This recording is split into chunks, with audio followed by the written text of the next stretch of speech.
अस्सलाम वालेकुम everyone, I am Mohammad Hamza and welcome back to our channel chemistry easy है। आज मैं आपके लिए एसिड बेसिस एंड सॉल्ट का लेक्चर नंबर 5 लेके आऊँ। लेक्चर नंबर 5 के अंदर हम लोग डिस्कस करने जा रहे हैं सॉल्ट्स को। बहुत इंपॉर्टेंट टॉपिक है और इस टॉपिक में से प्रोबेबली 2 से 3 शॉर्ट क्वेश्चन एनुअल पेपर के अंदर बनते हैं। यस, 2 से 3 शॉर्ट क्वेश्चन एनुअल पेपर के अंदर बनते हैं। लेक्चर नंबर 4 के अंदर हम लोगों ने पीएच स्केल को डिस्कस किया था। उस वीडियो का लिंक डिस्क्रिप्शन के अंदर पड़ा हुआ है, आप वो वीडियो चेक कर सकते हैं। तो चलिए स्टार्ट करते हैं आज का topic salts.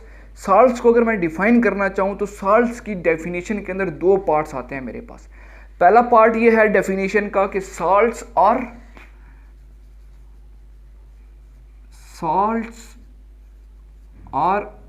Ionic compounds. Salts मेरे पास कोवलेंट कंपाउंड नहीं है, साल्ट्स मेरे पास क्या है, आयोनिक कंपाउंड है। यस, साल्ट्स जितने भी हैं सब के सब साल्ट्स आयोनिक कंपाउंड है। ये एक पार्ट हो गया। दूसरा पार्ट क्या है कि generally formed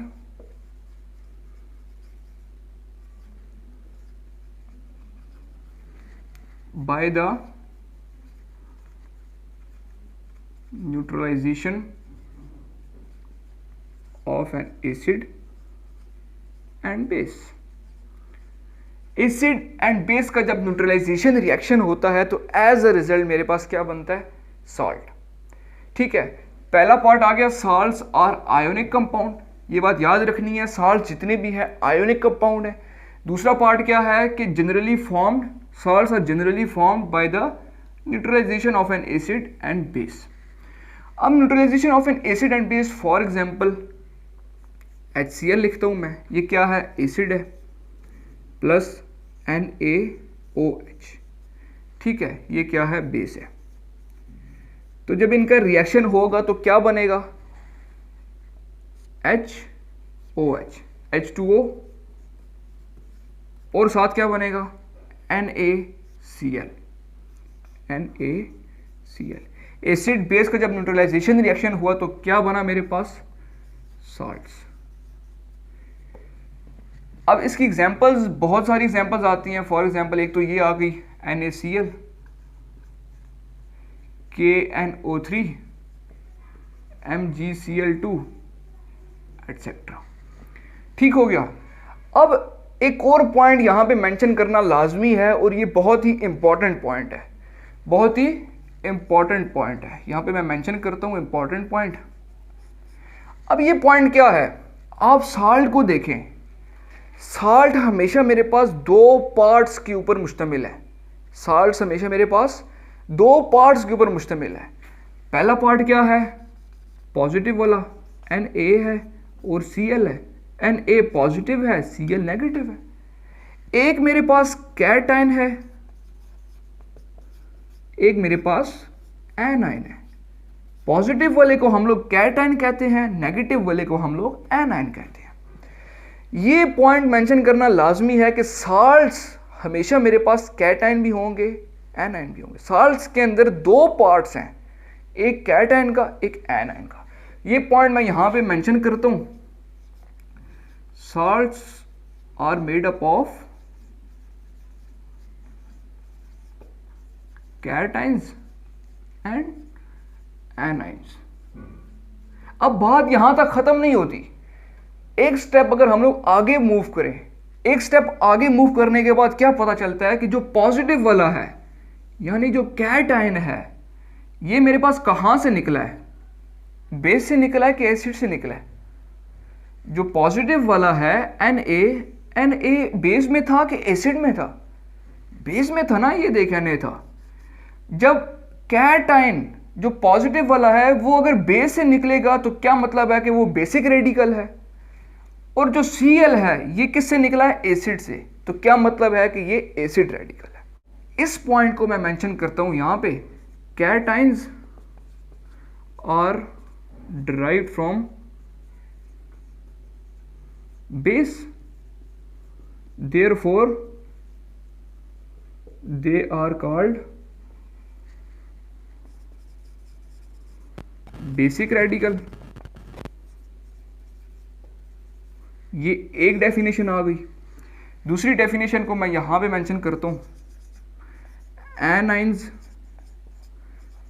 are derived from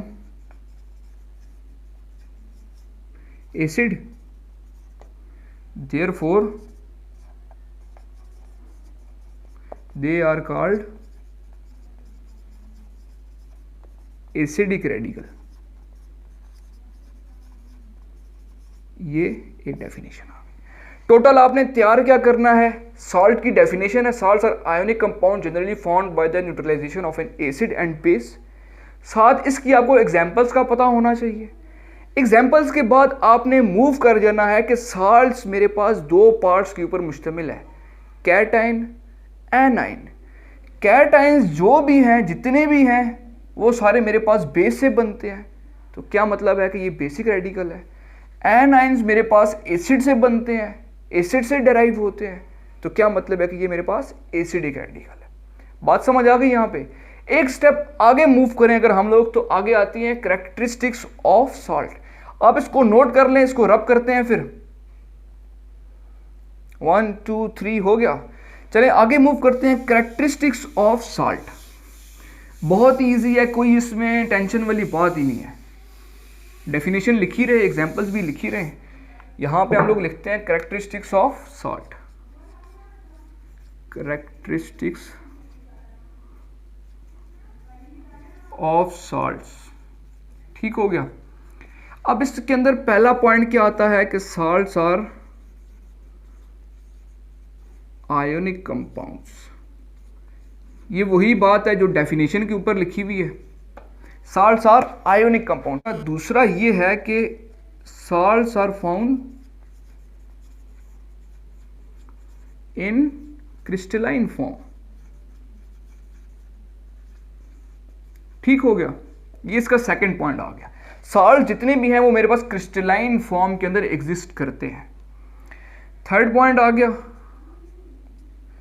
salts have high melting point and boiling point. Salts के जो मेल्टिंग पॉइंट और बॉइलिंग पॉइंट है वो दोनों के दोनों ही हाई होते हैं। ठीक है, आगे चौथा इसका कैरेक्टरिस्टिक क्या आएगा कि salts are neutral compounds. Salts are neutral compounds. अब न्यूट्रल किस वजह से न्यूट्रल होते हैं? न्यूट्रल का ये मतलब नहीं है कि एनाइंस और कैटाइंस इक्वल है। न्यूट्रल का ये मतलब नहीं है कि एनाइंस और कैटाइंस इक्वल है। न्यूट्रल का ये मतलब है कि जितने पॉजिटिव चार्जेस हैं उतने ही नेगेटिव चार्जेस भी हैं। समझाने की कोशिश करता हूं किस तरह से। NaCl है, अब इसके अंदर एक कैटाइन है, एक एनाइन है, मतलब पॉजिटिव और नेगेटिव चार्ज दोनों एक एक है, ये बात ठीक होगी। लेकिन अगर मैं दूसरी एग्जांपल को पकड़ूं, मैग्नीशियम क्लोराइड को, मैं HCl बोलने वाला था, HCl नहीं है, MgCl2 है। ठीक है, मैग्नीशियम क्लोराइड, मैग्नीशियम क्या है? पॉजिटिव है, इसके ऊपर चार्ज होता है +2, और क्लोरीन के ऊपर चार्ज होता है -1। लेकिन यहां पे क्या है? 2 है, तो मैग्नीशियम के ऊपर +2 होगा।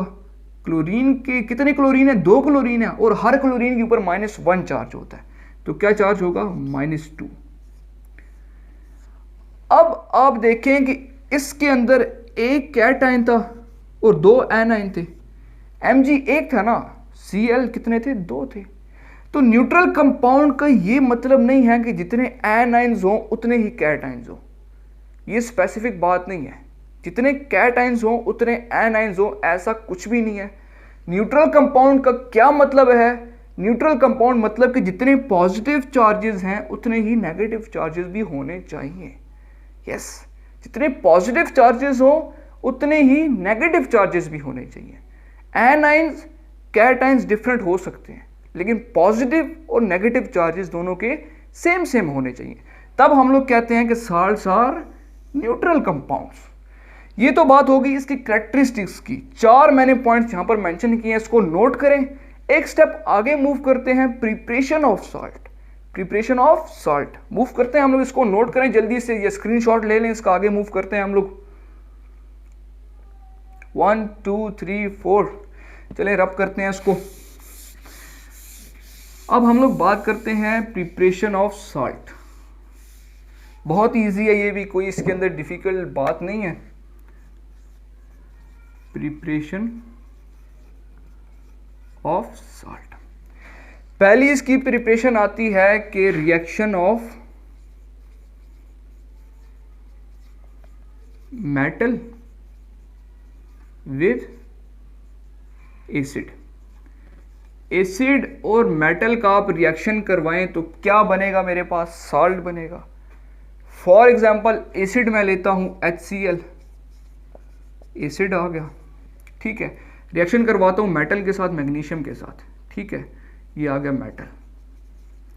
एज अ रिजल्ट क्या बनेगा, सॉल्ट बनेगा। यहाँ पे मैं 2 लिख देता हूँ इक्वेशन को बैलेंस करने के लिए। तो सॉल्ट बनेगा MgCl2 प्लस H2, MgCl2 और H2, ये आ गया मेरे पास सॉल्ट। ये होगा एक मेथड। दूसरा मेथड क्या है, reaction of acid with base. Reaction of acid with base बहुत ही आसान है। एसिड भी आपको पता है, बेस भी आपको पता है। ये रिएक्शन मैंने स्टार्ट के अंदर भी लिखा था।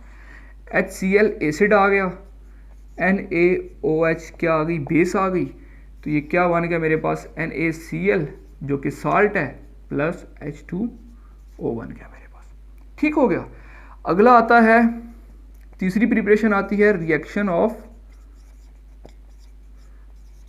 Acid with metal oxide, with metal oxide.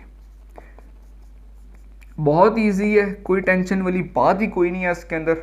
अब मैं एसिड लिखता हूँ यहाँ पे H2SO4। एक बात आप लोगों ने याद रखनी है कि जो मेटेलिक ऑक्साइड है वो हमेशा डाइल्यूट एसिड के साथ रिएक्ट करती है सॉल्ट बनाने के लिए।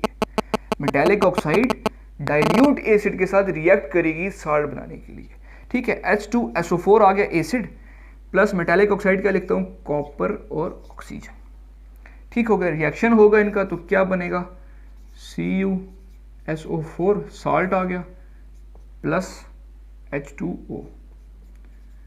ये थे इसके 3 मेथड प्रिपरेशन के, सॉल्ट को किस तरह प्रिपेयर किया जाता है। ये था आज का छोटा सा टॉपिक जिसके अंदर हम लोगों ने सॉल्ट की डेफिनेशन को डिस्कस किया, उसकी एग्जांपल्स को डिस्कस किया, उसके कैरेक्टरिस्टिक्स को डिस्कस किया। फिर हम लोगों ने देखा कि एसिड रेडिकल क्या होता है और बेसिक रेडिकल क्या होता है। फिर हम लोगों ने प्रिपरेशन ऑफ सॉल्ट को डिस्कस किया। मिलते हैं नेक्स्ट वीडियो में। नेक्स्ट वीडियो भी सॉल्ट के ऊपर ही होगी क्योंकि अभी इसकी टाइप्स रहती है, टाइप्स ऑफ सॉल्ट। एक वीडियो इसकी रहती है, इसके बाद आपका ये चैप्टर बिल्कुल फिनिश हो जाएगा। मिलते हैं फिर नेक्स्ट वीडियो में। अपनी दुआ में याद रखिएगा। सी यू सून, साइन ऑफ, अल्लाह हाफिज़।